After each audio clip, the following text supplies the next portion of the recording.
ಮಡೆನೂರು ಮನು ವಿಚಾರ ಅಂತ ಬಂದಾಗ ಈ ಹಿಂದೆ ಆಡಿಯೋ ಒಂದು ಸ್ಫೋಟ ಆಯ್ತಲ್ಲ, ಅಂದರೆ ಶಿವಣ್ಣ ಬಗ್ಗೆ ದರ್ಶನ್ ಬಗ್ಗೆ ಆತ ಮಾತನಾಡಿದ.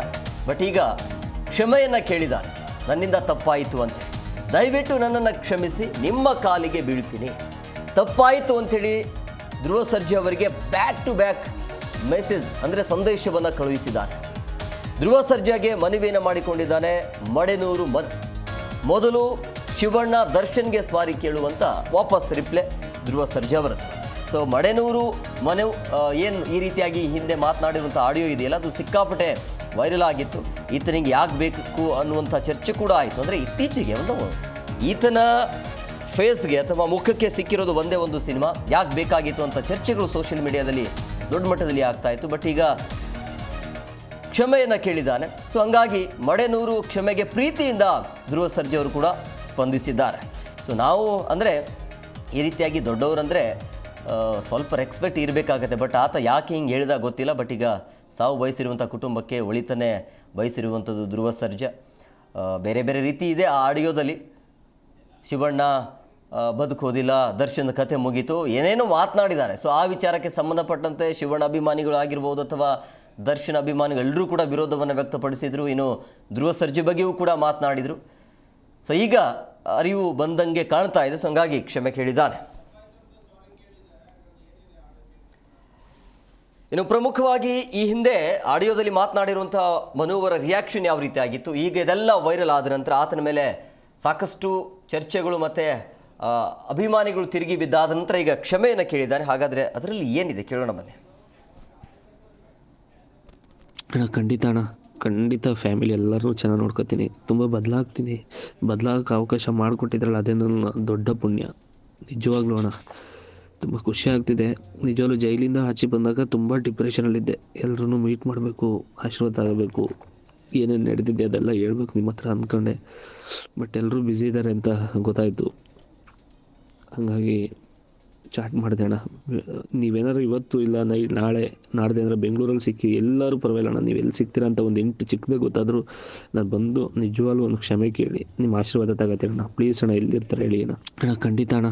ಖಂಡಿತ ಫ್ಯಾಮಿಲಿ ಎಲ್ಲರೂ ಚೆನ್ನಾಗಿ ನೋಡ್ಕೊತೀನಿ, ತುಂಬ ಬದಲಾಗಕ್ಕೆ ಅವಕಾಶ ಮಾಡಿಕೊಟ್ಟಿದ್ರಲ್ಲ, ಅದೇ ನನ್ನ ದೊಡ್ಡ ಪುಣ್ಯ. ನಿಜವಾಗ್ಲೂ ಅಣ್ಣ ತುಂಬ ಖುಷಿ ಆಗ್ತಿದೆ. ನಿಜವಾಗ್ಲೂ ಜೈಲಿಂದ ಆಚೆ ಬಂದಾಗ ತುಂಬ ಡಿಪ್ರೆಷನಲ್ಲಿದ್ದೆ. ಎಲ್ಲರೂ ಮೀಟ್ ಮಾಡಬೇಕು, ಆಶೀರ್ವಾದ ಆಗಬೇಕು, ಏನೇನು ನಡೆದಿದೆ ಅದೆಲ್ಲ ಹೇಳ್ಬೇಕು ನಿಮ್ಮ ಹತ್ರ ಅಂದ್ಕೊಂಡೆ. ಬಟ್ ಎಲ್ಲರೂ ಬ್ಯುಸಿ ಇದ್ದಾರೆ ಅಂತ ಗೊತ್ತಾಯಿತು. ಹಾಗಾಗಿ ಚಾಟ್ ಮಾಡಿದೆ ಅಣ್ಣ. ನೀವೇನಾದ್ರು ಇವತ್ತು ಇಲ್ಲ ನಾಡ್ದೆ ಅಂದರೆ ಬೆಂಗಳೂರಲ್ಲಿ ಸಿಕ್ಕಿ ಎಲ್ಲರೂ ಪರವಾಗಿಲ್ಲ ಅಣ್ಣ, ನೀವು ಎಲ್ಲಿ ಸಿಗ್ತೀರಾ ಅಂತ ಒಂದು ಇಂಟು ಚಿಕ್ಕದೇ ಗೊತ್ತಾದರೂ ನಾನು ಬಂದು ನಿಜವಾಗ್ಲೂ ಒಂದು ಕ್ಷಮೆ ಕೇಳಿ ನಿಮ್ಮ ಆಶೀರ್ವಾದ ತಗೋತೀನಿ ಅಣ್ಣ. ಪ್ಲೀಸ್ ಅಣ್ಣ, ಎಲ್ಲಿರ್ತಾರೆ ಹೇಳಿ ಅಣ್ಣ. ಖಂಡಿತ ಫ್ಯಾಮಿಲಿ ಎಲ್ಲರೂ ಚೆನ್ನಾಗಿ ನೋಡ್ಕೊತೀನಿ, ತುಂಬ ಬದಲಾಗಕ್ಕೆ ಅವಕಾಶ ಮಾಡಿಕೊಟ್ಟಿದ್ರಲ್ಲ, ಅದೇ ನನ್ನ ದೊಡ್ಡ ಪುಣ್ಯ. ನಿಜವಾಗ್ಲೂ ಅಣ್ಣ ತುಂಬ ಖುಷಿ ಆಗ್ತಿದೆ. ನಿಜವಾಗ್ಲೂ ಜೈಲಿಂದ ಆಚೆ ಬಂದಾಗ ತುಂಬ ಡಿಪ್ರೆಷನಲ್ಲಿದ್ದೆ. ಎಲ್ಲರೂ ಮೀಟ್ ಮಾಡಬೇಕು, ಆಶೀರ್ವಾದ ಆಗಬೇಕು, ಏನೇನು ನಡೆದಿದೆ ಅದೆಲ್ಲ ಹೇಳ್ಬೇಕು ನಿಮ್ಮ ಹತ್ರ ಅಂದ್ಕೊಂಡೆ. ಬಟ್ ಎಲ್ಲರೂ ಬ್ಯುಸಿ ಇದ್ದಾರೆ ಅಂತ ಗೊತ್ತಾಯಿತು. ಹಾಗಾಗಿ ಚಾಟ್ ಮಾಡಿದೆ ಅಣ್ಣ. ನೀವೇನಾದ್ರು ಇವತ್ತು ಇಲ್ಲ ನಾಡ್ದೆ ಅಂದರೆ ಬೆಂಗಳೂರಲ್ಲಿ ಸಿಕ್ಕಿ ಎಲ್ಲರೂ ಪರವಾಗಿಲ್ಲ ಅಣ್ಣ, ನೀವು ಎಲ್ಲಿ ಸಿಗ್ತೀರಾ ಅಂತ ಒಂದು ಇಂಟು ಚಿಕ್ಕದೇ ಗೊತ್ತಾದರೂ ನಾನು ಬಂದು ನಿಜವಾಗ್ಲೂ ಒಂದು ಕ್ಷಮೆ ಕೇಳಿ ನಿಮ್ಮ ಆಶೀರ್ವಾದ ತಗೋತೀನಿ ಅಣ್ಣ. ಪ್ಲೀಸ್ ಅಣ್ಣ, ಎಲ್ಲಿರ್ತಾರೆ ಹೇಳಿ ಅಣ್ಣ. ಖಂಡಿತ ಫ್ಯಾಮಿಲಿ ಎಲ್ಲರೂ ಚೆನ್ನಾಗಿ ನೋಡ್ಕೊತೀನಿ, ತುಂಬ ಬದಲಾಗಕ್ಕೆ ಅವಕಾಶ ಮಾಡಿಕೊಟ್ಟಿದ್ರಲ್ಲ, ಅದೇ ನನ್ನ ದೊಡ್ಡ ಪುಣ್ಯ. ನಿಜವಾಗ್ಲೂ ಅಣ್ಣ ತುಂಬ ಖುಷಿ ಆಗ್ತಿದೆ. ನಿಜವಾಗ್ಲೂ ಜೈಲಿಂದ ಆಚೆ ಬಂದಾಗ ತುಂಬ ಡಿಪ್ರೆಷನಲ್ಲಿದ್ದೆ. ಎಲ್ಲರೂ ಮೀಟ್ ಮಾಡಬೇಕು, ಆಶೀರ್ವಾದ ಆಗಬೇಕು, ಏನೇನು ನಡೆದಿದೆ ಅದೆಲ್ಲ ಹೇಳ್ಬೇಕು ನಿಮ್ಮ ಹತ್ರ ಅಂದ್ಕೊಂಡೆ. ಬಟ್ ಎಲ್ಲರೂ ಬ್ಯುಸಿ ಇದ್ದಾರೆ ಅಂತ ಗೊತ್ತಾಯಿತು. ಹಾಗಾಗಿ ಚಾಟ್ ಮಾಡಿದೆ ಅಣ್ಣ. ನೀವೇನಾದ್ರು ಇವತ್ತು ಇಲ್ಲ ನಾಡ್ದೆ ಅಂದರೆ ಬೆಂಗಳೂರಲ್ಲಿ ಸಿಕ್ಕಿ ಎಲ್ಲರೂ ಪರವಾಗಿಲ್ಲ ಅಣ್ಣ, ನೀವು ಎಲ್ಲಿ ಸಿಗ್ತೀರಾ ಅಂತ ಒಂದು ಇಂಟು ಚಿಕ್ಕದೇ ಗೊತ್ತಾದರೂ ನಾನು ಬಂದು ನಿಜವಾಗ್ಲೂ ಒಂದು ಕ್ಷಮೆ ಕೇಳಿ ನಿಮ್ಮ ಆಶೀರ್ವಾದ ತಗೋತೀನಿ ಅಣ್ಣ. ಪ್ಲೀಸ್ ಅಣ್ಣ, ಎಲ್ಲಿರ್ತಾರೆ ಹೇಳಿ ಅಣ್ಣ. ಖಂಡಿತ ಫ್ಯಾಮಿಲಿ ಎಲ್ಲರೂ ಚೆನ್ನಾಗಿ ನೋಡ್ಕೊತೀನಿ, ತುಂಬ ಬದಲಾಗಕ್ಕೆ ಅವಕಾಶ ಮಾಡಿಕೊಟ್ಟಿದ್ರಲ್ಲ, ಅದೇ ನನ್ನ ದೊಡ್ಡ ಪುಣ್ಯ. ನಿಜವಾಗ್ಲೂ ಅಣ್ಣ ತುಂಬ ಖುಷಿ ಆಗ್ತಿದೆ. ನಿಜವಾಗ್ಲೂ ಜೈಲಿಂದ ಆಚೆ ಬಂದಾಗ ತುಂಬ ಡಿಪ್ರೆಷನಲ್ಲಿದ್ದೆ. ಎಲ್ಲರೂ ಮೀಟ್ ಮಾಡಬೇಕು, ಆಶೀರ್ವಾದ ಆಗಬೇಕು, ಏನೇನು ನಡೆದಿದೆ. ಈ ಬಗ್ಗೆ ಮತ್ತಷ್ಟು ಮಾಹಿತಿ ನೀಡ್ತಾರೆ ನಮ್ಮ ಪ್ರತಿನಿಧಿ ಯಶೋಧ ಪೂಜಾರಿ ಫೋನ್ ಸಂಪರ್ಕದಲ್ಲಿದ್ದಾರೆ. ಯಶೋಧ, ಕೊನೆಗೂ ಕೂಡ ಸಾರಿ ಕೇಳಿದ್ದಾರೆ. ಬಟ್ ಈತನಿಗೆ ಯಾಕೆ ಬೇಕಿತ್ತು ಅನ್ನುವಂಥ ಚರ್ಚೆಗಳು. ಬಟ್ ಈಗ ಯಾಕೆ ಕೇಳಿರ್ಬೋದು ವಾಪಸ್ಸು, ಅಂದರೆ ಕ್ಷಮೆಯನ್ನು ಕೇಳಿರೋ ಉದ್ದೇಶ ಏನಿರ್ಬೋದು ಅಂತ. ಆರಂಭದಲ್ಲಿ ಈತ ಹೇಳ್ತಿದ್ದ ನಂದು ವಾಯ್ಸ ಇಲ್ಲ ಅಂತೇಳಿ. ಬಟ್ ಇದು ಹೆಂಗೆ ಈಗ? ಎಸ್ ಹೇಮಕುಮಾರ್ ಇಲ್ಲಿ ಗಮನಿಸಬಹುದು. ಈಗ ಆತನಿಗೆ ತಪ್ಪಿನ ಅರಿವಾಗಿದೆ ಅಂತ ಅನ್ಸುತ್ತೆ, ಏನೋ ಗೊತ್ತಿಲ್ಲ. ಮಾತಾಡುವಾಗ ಒಂದು ಸಿನಿಮಾ ರಿಲೀಸ್ಗೂ ಮೊದಲು ನಾನೇನೋ ಸ್ಯಾಂಡಲ್ವುಡ್ ನ ಈಜ್ಬಿಡ್ತೀನಿ, ಸ್ಯಾಂಡಲ್ವುಡ್ ಅಲ್ಲಿ ದೊಡ್ಡ ಸ್ಟಾರ್ ಆಗಿ ನಿಂತು ಬಿಡ್ತೀನಿ ಅಂತ ಒಂದು ಭ್ರಮೆಯಲ್ಲಿ ಇದ್ರೆ ಏನೋ ಗೊತ್ತಿಲ್ಲ ಮನು ಅವರು. ಆದ್ರೆ ಇದೀಗ ಅವ್ರು ತಪ್ಪಿನ ಅರಿವು ಆಗಿದೆಯೋ ಏನೋ ಗೊತ್ತಿಲ್ಲ. ಈಗ ಹೇಗಾದ್ರೂ ಮಾಡಿ ಶಿವಣ್ಣ ಅವ್ರನ್ನ ಮೀಟ್ ಮಾಡ್ಬೇಕು, ಶಿವಣ್ಣ ಅವರ ಕಾಲಿಗೆ ಬಿದ್ದು ಕ್ಷಮೆ ಕೇಳ್ಬೇಕು, ಜೊತೆಗೆ ದರ್ಶನ್ ಅವ್ರನ್ನ ಭೇಟಿ ಆಗ್ಬೇಕು, ಧ್ರುವ ಅವ್ರನ್ನ ಭೇಟಿ ಆಗ್ಬೇಕು ಅಂತ ಹೇಳಿ ನಿರಂತರವಾಗಿ ಯಾವ ದಾರಿಯ ಮೂಲಕ ಹೋದ್ರೆ ಸೂಕ್ತ ಅನ್ನೋದಕ್ಕೆ ಸಂಬಂಧಪಟ್ಟಂತೆ ಎಲ್ಲರನ್ನ ಕಾಂಟ್ಯಾಕ್ಟ್ ಮಾಡಿ ಕ್ಷಮೆ ಕೇಳ್ಬೇಕು, ನನ್ನ ತಪ್ಪಾಗಿದೆ ಕ್ಷಮೆ ಕೇಳ್ಬೇಕು ಅಂತೇಳಿ ಸಿಕ್ಕಾಪಟ್ಟೆ ಒದ್ದಾಡ್ತಾ ಇದ್ದಾರೆ.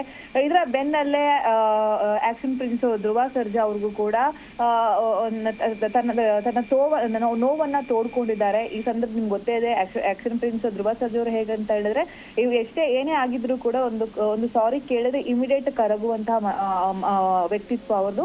ಈ ನಡುವೆ ಅವ್ರಿಗೆ ಕ್ಷಮೆ ಕೇಳಿ ಒಂದು ವಾಯ್ಸ್ ಸಂದೇಶವನ್ನ ಕಳಿಸಿದ ಸಂದರ್ಭದಲ್ಲಿ ಅವರು ರಿಪ್ಲೈ ಮಾಡಿದ್ದಾರೆ. ರಿಪ್ಲೈಯಲ್ಲಿ ಏನಿದೆ ಅಂತ ಹೇಳಿದ್ರೆ, ನನ್ನನ್ನ ಓಕೆ ನಾನು ಇದನ್ನ ಇದ್ ಮಾಡಲ್ವಾ, ಇದನ್ನ ಅಷ್ಟೊಂದು ಸೀರಿಯಸ್ ಆಗಿ ತಗೊಳಲ್ಲ, ಆದ್ರೆ ದರ್ಶನ್ ಅವರ ಜೊತೆಗೆ ಅಥವಾ ದರ್ಶನ್ ಅವರು ಮತ್ತು ಶಿವಣ್ಣ ಅವ್ರಿಗೆ ಕ್ಷಮೆಯನ್ನ ಕೇಳಿ, ನನ್ನನ್ನ ಬಿಟ್ಬಿಡಿ, ಅವರು ಸೀನಿಯರ್ಸ್, ಅವರ ಕ್ಷಮೆಯನ್ನ ಕೇಳಿ ನಿಮ್ಮ ಮಗಳು ಹೆಂಡತಿ ಮತ್ತು ನಿಮ್ಮ ತಾಯಿಯನ್ನ ಚೆನ್ನಾಗಿ ನೋಡಿಕೊಳ್ಳಿ ಅಂತ ಹೇಳಿ ಏನು ಮಡನೂರು ಮನೂರು ರಿಕ್ವೆಸ್ಟ್ ಮಾಡಿರುವಂತಹ ಏನು ಅವ್ರಿಗೆ ವಾಯ್ಸ್ ಮೆಸೇಜ್ ಅನ್ನ ಏನು ಕಳಿಸಿದ್ರಲ್ಲ ಅದಕ್ಕೆ ಅವರು ರಿಪ್ಲೈ ಮಾಡಿದ್ರು. ರಿಪ್ಲೈಯಲ್ಲಿ ನನ್ನನ್ನು ಬಿಟ್ಟಾಕಿ ತೊಂದರೆ ಇಲ್ಲ, ಆದ್ರೆ ನೀವು ಆಡಿರೋ ಮಾತಿಗೆ ನೀವು ಕ್ಷಮೆ ಕೇಳ್ಬೇಕಾಗಿರೋದು ಮುಖ್ಯವಾಗಿ ಶಿವಣ್ಣ ಮತ್ತು ದರ್ಶನ್ ಅವ್ರಿಗೆ ಅವರ ಬಳಿ ನೀವು ಕ್ಷಮೆಯನ್ನ ಕೇಳಿ ಅಂತ ಹೇಳಿ ಅವರು ಸಂದೇಶ ಕಳಿಸಿರೋದೇನಿದೆ ಅದೀಗ ಸಾಮಾಜಿಕ ಜಾಲತಾಣದಲ್ಲಿ ಸಿಕ್ಕಾಪಟ್ಟೆ ವೈರಲ್ ಆಗ್ತಾ ಇದೆ.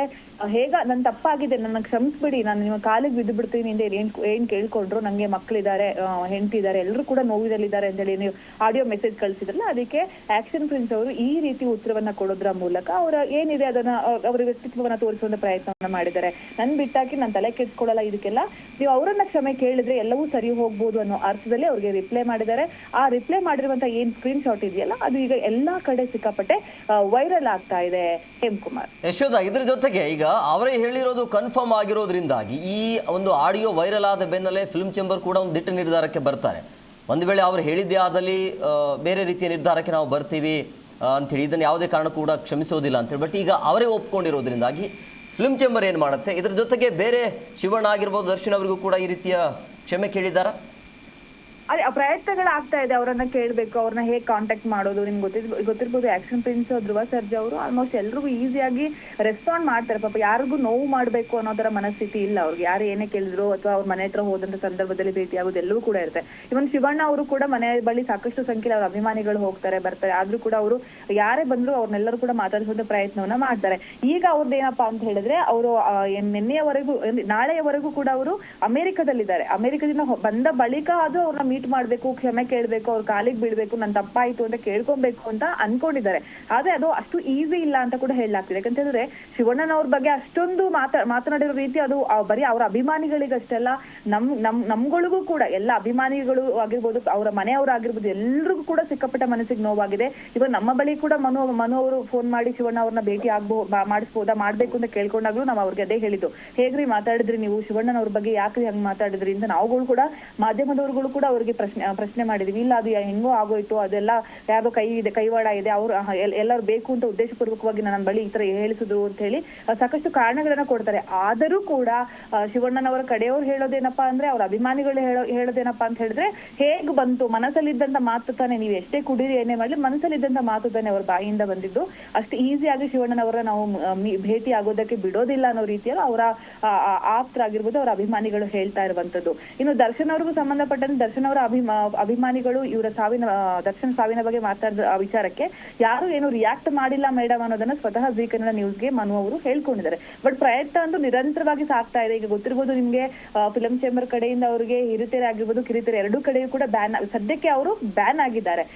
ಆದ್ರೆ ಅವ್ರದೇ ವಾಯ್ಸ್ ಅಂತ ಪ್ರೂವ್ ಆದ್ರೆ 100% ಅಭಿಮಾನಿಗಳು ಬಿಡೋದಿಲ್ಲ ಅಷ್ಟು ಈಸಿಯಾಗಿ. ಅವ್ರು ಹೇಳ್ಕೊತಾ ಇದ್ರೆ ಎಲ್ಲೋ ಒಂದ್ ಕಡೆ ಹೇಳ್ಕೊಂಡಿದ್ರೆ ತಪ್ಪಾಗಿ ಮಾತಾಡ್ಬಿಟ್ಟೆ, ನಂತರ ಅವ್ರು ಮಾತಾಡ್ಸ್ಬಿಟ್ರು, ನನಗೆ ಡ್ರಿಂಕ್ಸ್ ಮಾಡಿ ಮಾತಾಡ್ಸ್ಬಿಟ್ರು ಅನ್ನೋ ರೀತಿಯಲ್ಲಿ ಎಲ್ಲ ಒಂದಷ್ಟು ಕಡೆ ಕಡೆ ಅವರು ಹೇಳ್ಕೊಂಡಿದ್ದಾರೆ ಮನು ಅವ್ರು ಹೊರಗೆ ಬಂದ ಬಳಿಕ. ಈಗ ಅವ್ರಿಗೆ ತಪ್ಪಿನ ಅರಿವಾಗಿದೆ. ಆದ್ರೆ ಆಡುವ ಮುನ್ನ ಮಾತು ಏನ್ ಬಂತಲ್ಲ ಬಾಯಲ್ಲಿ, ಆ ಮಾತಾಡೋ ಮುನ್ನ ಅವರು ಸ್ವಲ್ಪ ಯೋಚನೆ ಮಾಡಿ ಮಾತಾಡಿದಿದ್ರೆ ಇವತ್ತು ಇಷ್ಟು ದೊಡ್ಡ ಮಟ್ಟ ಸುದ್ದಿ ಆಗ್ತಿರ್ಲಿಲ್ಲ, ಎಲ್ಲರ ಮನಸ್ಸಿಗೆ ಘಾಸಿ ಆಗ್ತಿರ್ಲಿಲ್ಲ, ಎಲ್ಲರ ಮನಸ್ಸಿಗೆ ನೋವು ಆಗ್ತಿರ್ಲಿಲ್ಲ ಅಂತಾನೆ ಹೇಳ್ಬೋದು. ಬಟ್ ಈಗ ಏನಾಗಿದೆ, ರೈಲ್ ಹೋಗಿದಾಗಿದೆ, ಇನ್ನೇನು ಮಾಡೋ ಪ್ರಯತ್ನದಲ್ಲಿ ಇಲ್ಲ. ಕ್ಷಮಿಸಿದ್ರೆ ಓಕೆ, ಕ್ಷಮಿಸಿಲ್ಲ ಅಂದ್ರೆ ಏನು ಮಾಡೋದಕ್ಕೆ ಸಾಧ್ಯ ಇಲ್ಲ, ಯಾರು ಒತ್ತಡ ಹೇರೋದಕ್ಕೂ ಆಗೋದಿಲ್ಲ. ಹೇಮಕುಮಾರ್ ಈಗ ಇವರು ಅವರೇ ಸ್ವಯಂ ಪ್ರೇರಿತರಾಗಿ ಅವ್ರಿಗೆ ಏನ್ ಸಂದೇಶ ಕಳಿಸಿದ್ರು ಅದಕ್ಕೆ ಅವ್ರು ರೆಸ್ಪಾಂಡ್ ಮಾಡಿದ್ರು, ನನ್ನನ್ನು ಬಿಟ್ಟಾಕಿ ನೀವು ಶಿವಣ್ಣ ಮತ್ತೆ ಇವ್ರ ಹತ್ರ ಕ್ಷಮೆ ಕೇಳ್ಕೊಡಿ, ದರ್ಶನ್ ಅವ್ರ ಹತ್ರ ಕೇಳ್ಕೊಡಿ ಅಂತ ಅವ್ರು ಸಂದೇಶವನ್ನ ಹಾಕಿದ್ದಾರೆ. ಇನ್ನು ಇವ್ರುಗಳು ಹೇಗ್ ರಿಯಾಕ್ಟ್ ಮಾಡ್ತಾರೆ, ಒಂದ್ ವೇಳೆ ಅವ್ರಿಗೆ ಮನು ಅವ್ರಿಗೆ ಚಾನ್ಸಸ್ ಸಿಗುತ್ತಾ ಶಿವಣ್ಣ ಅವ್ರನ್ನ ಮೀಟ್ ಮಾಡಕ್ಕೆ, ಶಿವಣ್ಣ ಅವ್ರ ಮುಂದೆ ಇವ್ರ ಮಾತು ಹೇಗ ಸಿಕ್ಕಿದ್ರು ಕೂಡ ಹೇಗ್ ಫೇಸ್ ಮಾಡ್ತಾರೆ ಅನ್ನೋದು ಬಹುದೊಡ್ಡ ಪ್ರಶ್ನೆ ಇದೆ. ನೋಡೋಣ ಏನೆಲ್ಲ ಬದಲಾವಣೆಗಳು ಈ ವಿಚಾರದಲ್ಲಿ ಕ್ಷಮೆ ಆಗುತ್ತಾ ಏನಾಗುತ್ತೆ ಅಂತ ಕಾದು ನೋಡ್ಬೇಕು. ಥ್ಯಾಂಕ್ ಯು ಯಶೋಧ ನಿಮ್ಮೆಲ್ಲ ಡೀಟೇಲ್ಸ್ಗಾಗಿ.